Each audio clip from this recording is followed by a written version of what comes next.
Corona virus के बढ़ते संक्रमण ने पूरे देश में, पूरे विश्व में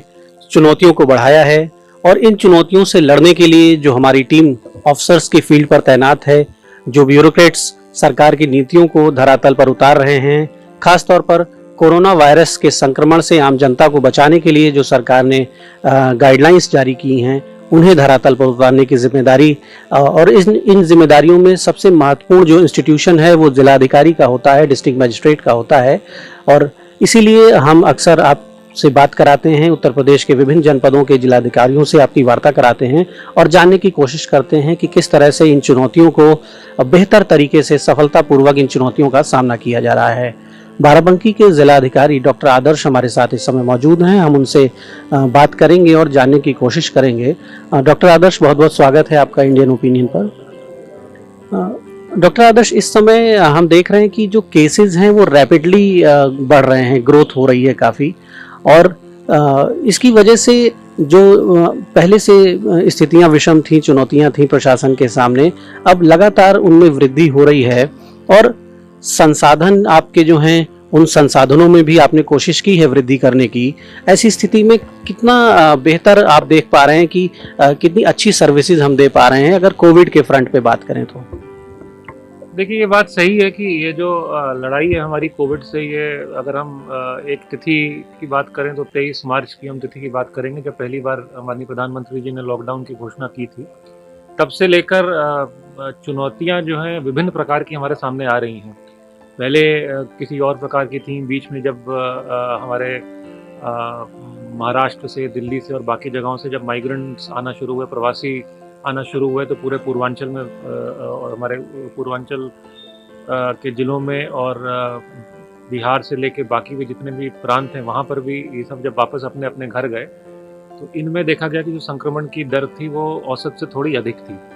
लेकिन क्योंकि उस समय लॉकडाउन पूरी सख्ती से लागू था, सभी गतिविधियां, आवश्यक गतिविधियों को छोड़ के बंद थी, तो कुछ हद तक हम लोग संक्रमण को रोकने में कामयाब हुए थे। जैसे जैसे लॉकडाउन धीरे धीरे चरणों में वो खुलता गया, अनलॉक की तरफ हम लोग बढ़ते हुए, तो ये स्वाभाविक था कि जो संक्रमण की दर है ये फैलेगी। लेकिन मुझे जो लगता है कि हमारे पास जो ये समय मिल गया हमें 2-3 महीनों का, 23 मार्च से अगर हम बात करेंगे, तो उसमें बहुत अच्छी तरीके से हम लोग ने अपने संसाधनों को मजबूत किया है, बढ़ाया है, और बहुत कम समय में हम लोग अब इस स्थिति में हैं कि हम लोग किसी भी चुनौती से निपटने के लिए तैयार हैं। आज की तारीख में जब से होम आइसोलेशन पॉलिसी का आरंभ हुआ है, तब से ये है कि जो लोग संक्रमित हैं और उनके लक्षण नहीं हैं या बहुत कम लक्षण हैं, उनको घर पे ही रहने की इजाज़त दी जा रही है और वो लोग अपना वहीं पे उपचार करते हैं। जो लोग जिन लोगों में लक्षण ज़्यादा हैं या जिन्हें कुछ और अन्य बीमारी है जिससे उनकी सेहत को खतरा हो सकता है, उनको हम लोग हमारे जो उच्च स्तरीय अस्पताल हैं, L2 और L3, जो हमारे जनपद में हिंद मेडिकल कॉलेज और Mayo medical college, private medical college है, वहाँ पर हम लोग ला रहे हैं। तो आपकी बात सही है कि चुनौतियों में बदलाव आया है, लेकिन मैं ये कहूँगा कि लॉकडाउन के समय में जो हमें समय मिल गया, शासन को, प्रशासन को, अपनी व्यवस्थाओं को विस्तारित करने के लिए और इसकी दृष्टि से, कोविड की दृष्टि से उसको एक तरह से केंद्रित करने के लिए, वो बहुत लाभकारी साबित हुआ है। मुझे लगता है हम आगे आने वाली चुनौतियों से भी लड़ने में सफल रहेंगे। डीएम साहब, जो पेशेंट्स, चूंकि इधर जांच काफ़ी बढ़ गई है और कल मुख्यमंत्री जी ने ये बताया भी है कि उत्तर प्रदेश में 1,30,000 से ज़्यादा पर डे सैंपल्स लिए जा रहे हैं और वो उनकी रिपोर्ट्स भी आ रही है काफ़ी तेज़ी से। तो जाहिर सी बात है कि जब जांच ज़्यादा होती है तो केसेस भी ज़्यादा सामने आते हैं। जो आम लोग हैं, जनता में एक भ्रम की स्थिति है। जब उन्हें L1 में ले जाते हैं तो L1 में उन्हें, उनके मन में एक प्रश्न आता है कि यहाँ भी डॉक्टर रोज आना चाहिए, हमें एग्जामिन करे, चेक करे। तो आम लोगों को आपका क्या संदेश है? L1 में जो पेशेंट्स भेजे जा रहे हैं प्रशासन के द्वारा, वो ये जानना चाहते हैं कि L1 में क्या सुविधाएं अनुमन्य हैं जिससे कोई भ्रम की स्थिति ना पैदा हो और वहाँ पर कई बार विवाद की स्थिति भी होने लगती है। हमारा जो L1 अस्पताल है, वर्तमान में चंद्रा इंस्टीट्यूट है हमारा, जो यही शहर में ही स्थित है। और वहाँ पे जैसा मैंने बताया कि हम बहुत ही कम लक्षण के या लक्षण विहीन ऐसे रोगियों को लाते हैं जिनके पास अपने आवास में पर्याप्त सुविधाएं उपलब्ध नहीं है। जब मैं पर्याप्त सुविधाओं की बात करूं, तो उनके पास एक अलग कमरा होना चाहिए, एक अलग बाथरूम होना चाहिए, एक हेल्पर इत्यादि होना चाहिए। और वो अपना टेम्परेचर खुद नाप सकें, अपना ऑक्सीजन सैचुरेशन खुद देख सकें, इसकी व्यवस्था होनी चाहिए। जिन लोगों के पास ये सुविधा नहीं उपलब्ध है, उनको हम लोग अपने L1 जनरल अस्पताल में लाते हैं। वहाँ हमारी डॉक्टरों की, पैरामेडिक्स की, सफाई कर्मियों की पूरी टीम वहाँ पे तैनात है और वहाँ पे उनके भोजन की पूरी व्यवस्था होती है। वहाँ पे जो दवाइयाँ होती हैं, हालाँकि इसमें कोई कोविड की स्पेसिफिक दवाई तो अभी तक नहीं आई, लेकिन फिर भी जो सपोर्टिव दवाइयाँ हैं उनको दिया जाता है, चाहे वो आइवरमेक्टिन हो, चाहे हाइड्रोक्सीक्लोरोक्वीन हो, बाकी एंटीबायोटिक्स हों या जो भी हों, सारी दवाइयाँ जो भी प्रोटोकॉल के हिसाब से वो उनको मुहैया कराई जाती है। और हम लोग ने ये भी व्यवस्था की है कि सभी पेशेंट से हम लोग निरंतर फीडबैक लेते हैं। इसी कंट्रोल सेंटर में जहाँ हम लोग बैठे हुए हैं, यहाँ से भी दिन में कम से कम 2 बार उनको फ़ोन जाता है। CM हेल्पलाइन से लखनऊ से उनके पास फ़ोन जाता है, उनसे फीडबैक लिया जाता है। जो डॉक्टरों की टीम वहाँ तैनात है, बाकी पैरामेडिक्स की, उनकी भी दैनिक रूप से समीक्षा की जाती है। CMO साहब के स्तर पे भी, मेरे स्तर पे भी, मरीजों से भी फीडबैक हम लोग डायरेक्टली भी लेते हैं और जहाँ-जहाँ कमियाँ आती हैं उनको हम लोग दुरुस्त करने का प्रयास करते हैं। क्योंकि ये बात तो सही है कि उस अस्पताल में कोरोना के प्रोटोकॉल के चलते उस मेडिकल टीम के अतिरिक्त किसी और को जाने की अनुमति नहीं होती है, तो इसलिए बहुत ज़रूरी है कि हम लोग निरंतर टेक्नोलॉजी का उपयोग करके संपर्क में रहें। अब हम लोग ये भी आरंभ कर रहे हैं कि वहाँ पे जो CCTV कैमरास लगे हुए हैं, उनको हम लोग कनेक्ट कर रहे हैं इस पे क्लाउड पे लाके, ताकि रियल टाइम बेसिस पे हम लोग भी देख सकें कि वहाँ क्या चल रहा है। और हम लोग कोशिश करेंगे कि अपने इस कंट्रोल रूम से हम जब उनसे बात करेंगे तो अब वो बात वीडियो कॉल के माध्यम से हो, ज़ूम के माध्यम से हो या वीडियो कॉल के माध्यम से, जिससे कि हम वास्तविक रूप से वो हमें दिखा सकें कि क्या परिस्थितियाँ हैं और हमें उनसे एक्चुअल फीडबैक मिल सके, ताकि अगर वो जो बात बता रहे हैं और जो हमारी डॉक्टरों की टीम बात बता रही है उसमें कोई विसंगति है तो वो संज्ञान में और हम करेक्टिव एक्शन ले सकें। अभी तक हमारी कई टीमें वहाँ पे तैनात रही हैं, कई मरीज भी वहाँ से निकल के पूरी तरीके से स्वस्थ और उपचारित होकर गए हैं और मैं मानूंगा कि लगभग 90% से ज़्यादा बहुत ही पॉजिटिव फीडबैक रहा है। हाँ, कुछ लोगों ने कुछ शिकायतें भी की हैं, उनका संज्ञान लिया गया है और तत्काल उन पर कार्रवाई भी हम लोग करते हैं। डीएम साहब, इधर गवर्नमेंट ने जब से होम आइसोलेशन को अलाउ किया है और लोगों को जिनके पास सुविधा है, जैसा कि आपने बताया अपने घरों में, तो उन्हें थोड़ा सा एक संबल भी मिलता है, परिवार के साथ रहते हैं तो मनोवैज्ञानिक दृष्टि से भी खुद को बेहतर पाते हैं, मजबूत पाते हैं। होम आइसोलेशन को लेकर क्या गाइडलाइंस हैं? और वहाँ भी जैसे कुछ लोग संपर्क में आते हैं, हम लोगों के बताते हैं कि साहब होम आइसोलेशन में कोई हमारा हालचाल नहीं ले रहा है या हमें कुछ पता नहीं है कि हम कैसे क्या करें। तो शायद गवर्नमेंट ने बीच में ये भी बताया गया कि संजीवनी ऐप भी गवर्नमेंट ने इसके लिए शुरू किया है और भी कुछ मेजर्स हैं। तो ये भी हम चाहेंगे कि आप बताएं दर्शकों को कि उन्हें ये मालूम चल सके कि होम आइसोलेशन के डूज एंड डोंट्स क्या हैं और किस तरह से वहाँ भी प्रशासन उन्हें मदद पहुँचा रहा है। देखिए, बहुत वाजिब प्रश्न है आपका और ये मैं थोड़ा विस्तार से इसका जवाब देना चाहूँगा। जब भी हमारी टेस्ट सैंपलिंग होती है, जिस भी व्यक्ति की हम सैंपलिंग करते हैं उसकी रिपोर्ट जब पॉजिटिव यदि आती है तो हमारा जो स्थापित प्रोटोकॉल है उसमें हमारी जो उस ब्लॉक की रैपिड रिस्पांस टीम है, जो एक वहाँ के MIC या किसी अन्य डॉक्टर की अध्यक्षता में, वो तत्काल उस घर में जाती है जहाँ पे ये पॉजिटिव व्यक्ति पाया गया है और ये असेसमेंट करती है कि क्या उसके घर में पर्याप्त व्यवस्था है कि नहीं होम आइसोलेशन की। जब मैं पर्याप्त व्यवस्था की बात करता हूँ तो मुख्यतः उसके पास एक अलग कमरा होना चाहिए, अलग बाथरूम होना चाहिए, एक हेल्पर होना चाहिए जो उसकी देखरेख कर सके और उसके पास ऑक्सीजन सैचुरेशन नापने के लिए पल्स ऑक्सीमीटर होना चाहिए, डिजिटल थर्मोमीटर होना चाहिए। ये मुख्य रूप से उसके पास सारी चीज़ें होनी चाहिए। वो व्यक्ति बहुत ज़्यादा उम्र का नहीं होना चाहिए, उसे कोई और बीमारी नहीं होनी चाहिए और उसके लक्षण या तो बिल्कुल ना हो या अगर हों भी तो बहुत हल्के लक्षण हो। ये सारी कंडीशंस जब मीट होती हैं तब हमारी टीम उसको अलाउ करती है। तत्काल उस टीम का ये दायित्व होता है कि उस व्यक्ति के एंड्रॉइड फ़ोन पे, ये भी एक कंडीशन है कि उसके पास फ़ोन होना चाहिए जिसपे वो ये ऐप डाउनलोड कर सके। जैसा आपने बताया कि एक ऐप है होम आइसोलेशन ऐप, जिसमें हम ये देख सकते हैं कि वो व्यक्ति अब घर के 100 मीटर की परिधि से बाहर तो नहीं गया है क्योंकि उसको क्वारंटीन में रहना है उतने दिन। दूसरा हमारा आरोग्य सेतु ऐप है, ये दोनों ऐप उसे अनिवार्य रूप से डाउनलोड करने होते हैं। इस टीम का ये भी दायित्व होता है कि वो उसे बताए कि ये दवाएं आपको लेनी होती हैं इस अंतराल पर और यदि आपको कभी भी लगता है कि आपके लक्षण बढ़ रहे हैं या आपका ऑक्सीजन सैचुरेशन कम हो रहा है तो आप तत्काल इस नंबर पे, जो हमारा कंट्रोल नंबर है जहां हम लोग बैठे हुए हैं, वहां सूचित करें। इतना करने के बाद आरआरटी टीम का दायित्व समाप्त हो जाता है। उसके बाद हमारा जो कंट्रोल रूम है उसका दायित्व शुरू होता है। कंट्रोल रूम भी एक जो इंटीग्रेटेड कंट्रोल रूम है जिला स्तर पर, और प्रत्येक ब्लॉक स्तर पर भी हमारा ब्लॉक कंट्रोल रूम है। इन दोनों कंट्रोल रूम से दिन में कम से कम 2 बार फ़ोन जाता है उस व्यक्ति के पास, और हम लोग यहाँ रजिस्टर्स मेंटेन करते हैं। मुख्यतः उससे उसका हालचाल लिया जाता है, पूछा जाता है कि आपने तापमान देखा कितना आया, आपका ऑक्सीजन सैचुरेशन कितना आया, उसका मनोबल बढ़ाने का भी प्रयास किया जाता है। और अगर सब कुछ ठीक रहा तो होम आइसोलेशन कंटिन्यू करता है। जहाँ हमें ये प्रतीत होता है कि उसकी स्थिति बिगड़ रही है और उसे हॉस्पिटलाइजेशन की ज़रूरत है, तो तत्काल उसे हम अस्पताल में लेकर आते हैं। हाल फिलहाल में ऐसे 1-2 केसेस आए हैं जिसमें व्यक्ति होम आइसोलेशन में था, और हमारी कंट्रोल टीम ने जब पता किया बात करके तो ये पाया कि उसकी स्थिति बिगड़ रही है, तत्काल उसे हम यहाँ पे अस्पताल में लेके आए, वो पूरी तरीके से उपचारित हुआ। होम आइसोलेशन में जो दवाएं इत्यादि खानी होती हैं उसकी जिम्मेदारी उसी परिवार की होती है, उसी व्यक्ति की होती है। हमारी आरआरटी उसको बताएगी कि ये दवाएं आपको लेनी है, और वो उसको फिर अपने पास मुहैया कराएंगे। अंत में मैं एक चीज़ और बताना चाहूँगा, इस प्रक्रिया को थोड़ा और सहज बनाने के लिए हम लोग ये अब प्रारंभ कर रहे हैं, और होपफुली अगले 2-3 दिन में इसको हम एक मुकाम तक ले जाएंगे कि हर तहसील में, हर ब्लॉक में हम लोग कुछ चिन्हित दवा की दुकानें या अन्य दुकानों को चिन्हित करेंगे, जिसमें होम आइसोलेशन किट हम लोग उपलब्ध कराएंगे, जिसमें थर्मोमीटर भी हो, ऑक्सीजन सैचुरेशन के लिए पल्स ऑक्सीमीटर भी हो, तो दवाइयाँ भी हों जो होम आइसोलेशन के लिए चाहिए, ताकि एक सिंगल स्टॉप एक सोल्यूशन मिल सके। जिस भी व्यक्ति को यदि पॉजिटिव पाया गया, होम आइसोलेशन में रहना के इच्छुक है,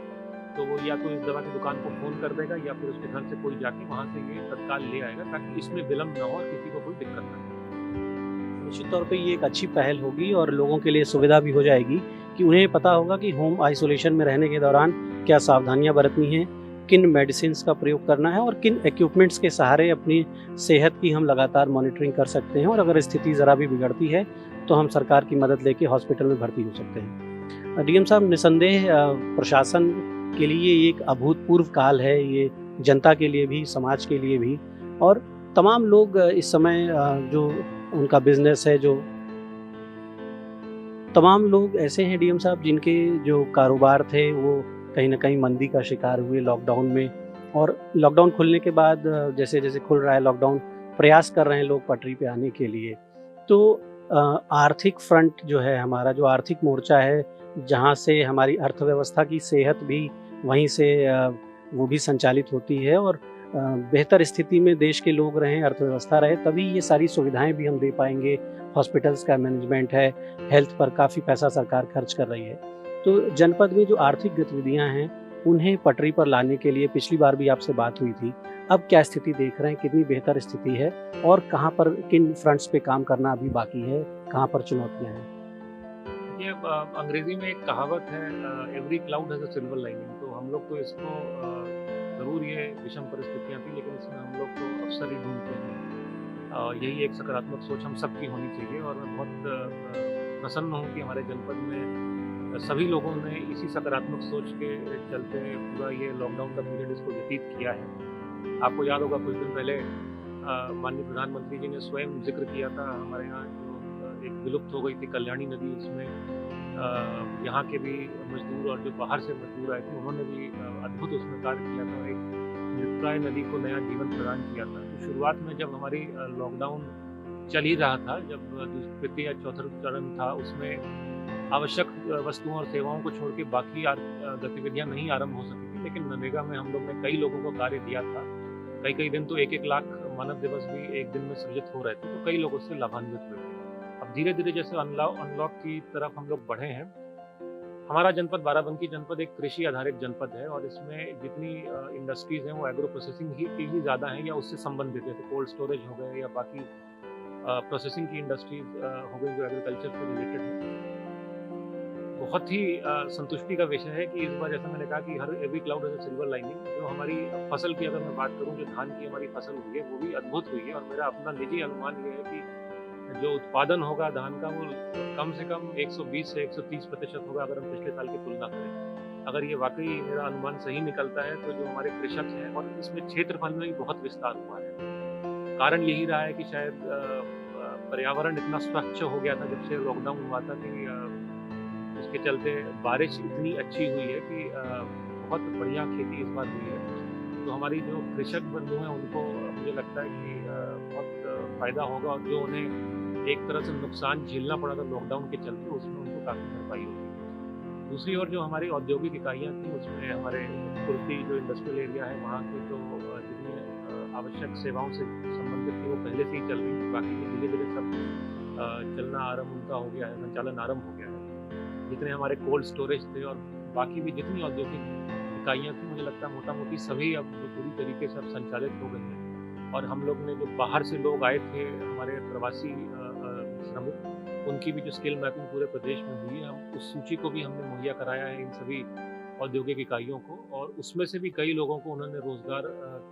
के अवसर प्रदान किए हैं। तो धीरे-धीरे ही सही, लेकिन हम लोग, मुझे लगता है कि वापस अपने पैरों पे खड़े होने का प्रयास कर रहे हैं। डीएम साहब, ये वाकई में संतोष का विषय है कि जो हमारी एग्रीकल्चरल प्रोडक्टिविटी है उसमें बेहतर स्थितियां दिखाई पड़ रही हैं, और एग्रीकल्चर, कृषि क्षेत्र जो है वो मदर सेक्टर होता है अर्थव्यवस्था के लिए। तमाम बाई प्रोडक्ट्स कृषि क्षेत्र से ही निकलते हैं। डीएम साहब, जो रूटीन एडमिनिस्ट्रेटिव वर्क था हमारा, जो सामान्य प्रशासनिक कार्य था, वो भी प्रायोरिटी से हट गया था कोविड में, और मुझे लगता है धीरे धीरे उस पर भी अब फोकस बढ़ रहा है। जन शिकायतों का निस्तारण, जनता दर्शन जो पहले जिस पद्धति से होता था उसमें कुछ कमी आई है। सीधे लोग शिकायतें लेके कम आ भी रहे होंगे, और शायद आप लोग भी फिजिकली उतनी मुलाकात लोगों से नहीं कर पा रहे होंगे। तो लोगों की जो पब्लिक ग्रीवेंस, जो रिड्रेसल सिस्टम था पहले हमारा, उसको किस तरह से अब बेहतर किया जा रहा है इस चुनौती को देखते हुए, ताकि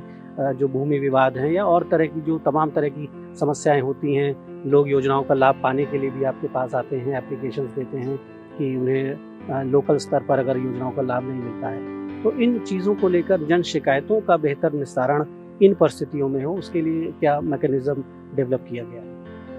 ये बात आपकी सही है, ये काफ़ी चुनौतीपूर्ण रहा है, क्योंकि आमतौर से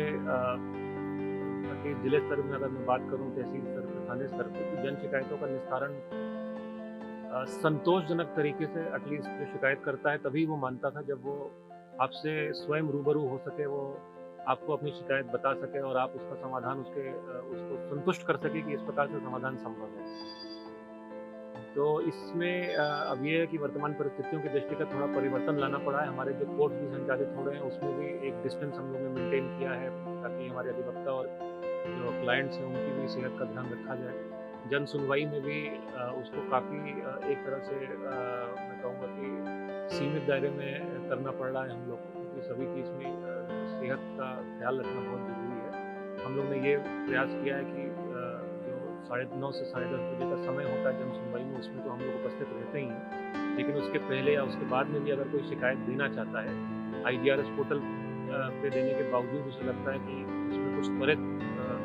समाधान की आवश्यकता है, तो हमने एक अपनी मत पेटिका की तरह एक पेटिका बाहर रखी है, शिकायत पेटिका, जिसमें लोग डाल सकते हैं, और उसमें उसी दिन हम लोग शिकायत निकाल कर अगर आवश्यकता पड़ती है तो उससे फ़ोन पे संपर्क करके और समझते हैं, और उसका निस्तारण हम लोग सुनिश्चित करवाते हैं। इसी प्रकार से जो पहले तहसील दिवस और थाना दिवस होते थे वो इस समय नहीं हो पा रहे हैं, तो हमने SDMs को और थाना अध्यक्षों को भी निर्देशित किया गया है कि वो और अधिक संवेदनशील होकर प्रयास करें कि जिस भी स्रोत से उनके पास शिकायत प्राप्त हो रही है, या तो व्यक्ति स्वयं आ रहा है, या फ़ोन पे आ रहा है, या WhatsApp भेज रहा है, या IGRS पे आ रहा है, या किसी भी अन्य साधन से, तो उसको और संवेदनशील होकर प्रयास करें। क्योंकि एक और हम लोग ट्रेंड देख रहे हैं कि जिस प्रकार से लोग बाहर से वापस आए हैं, जितने भी हमारे प्रवासी हैं, तो कई ऐसे डोरमेंट इश्यूज थे जो कि अब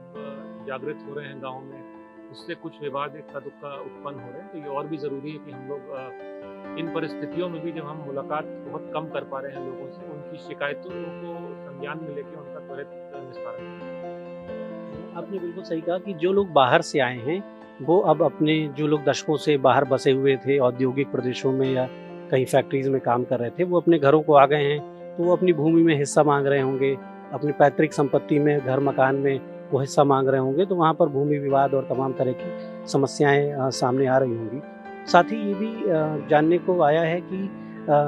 जो लोग आए हैं उनमें बहुत से लोग तो कुछ काम काज में जुट गए हैं, कुछ लोग खाली हैं, और ऐसे लोग धन अभाव में या किसी गलत प्रभाव, गलत व्यक्ति के प्रभाव में आके अपराधों की ओर भी बढ़ सकते हैं, क्योंकि एक बड़ी जनसंख्या, हर जनपद में ये समस्या है, कुछ लोग खाली हैं, बाहर से आए हैं, बेरोजगार हैं। तो लॉ एंड ऑर्डर फ्रंट पर कोई चुनौती बड़ी सामने ना आए और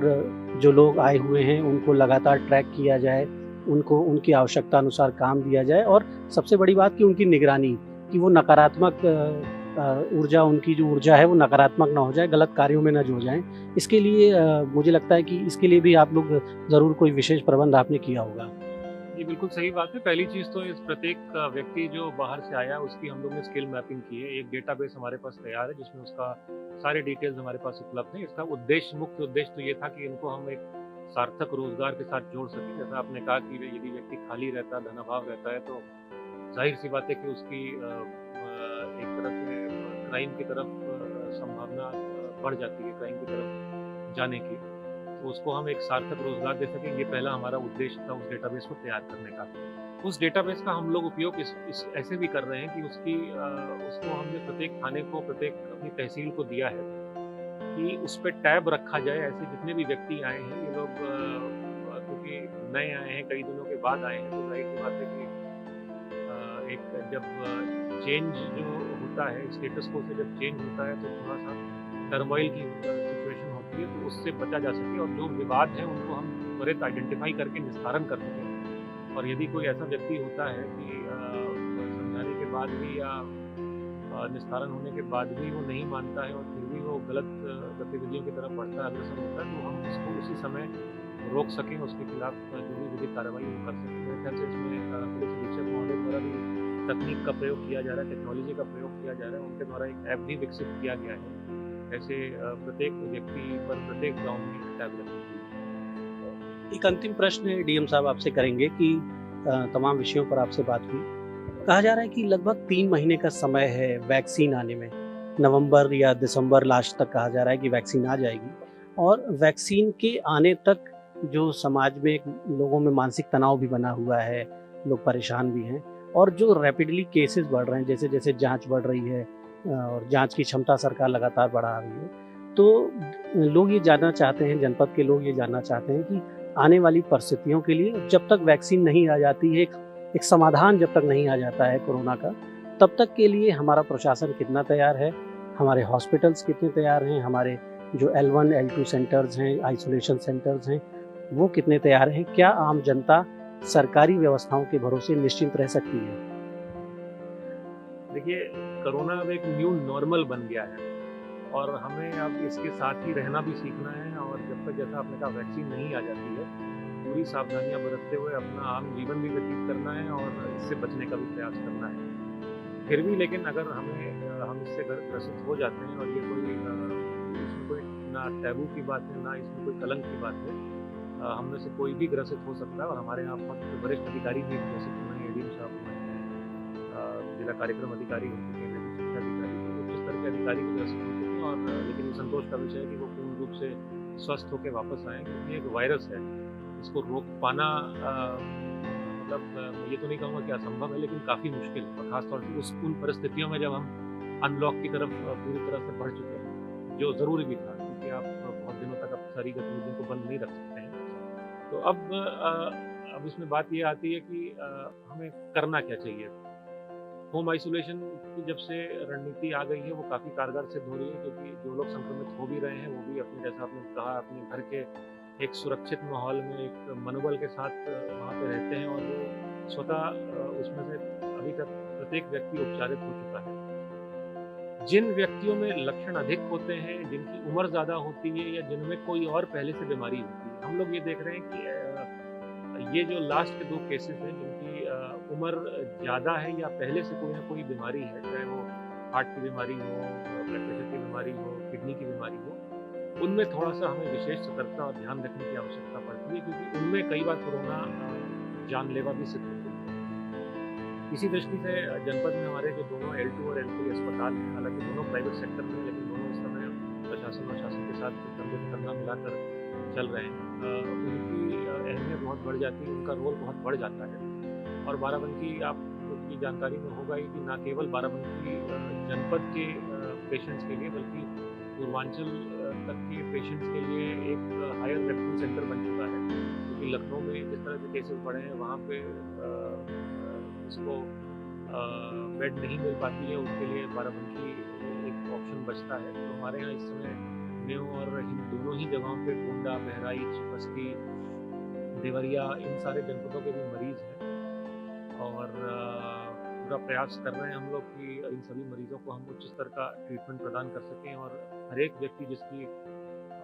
जान बचाई जा सकती है उस व्यक्ति की जान बचाई जाए। किसी भी प्रकार से ट्रीटमेंट के अभाव में या मेडिकल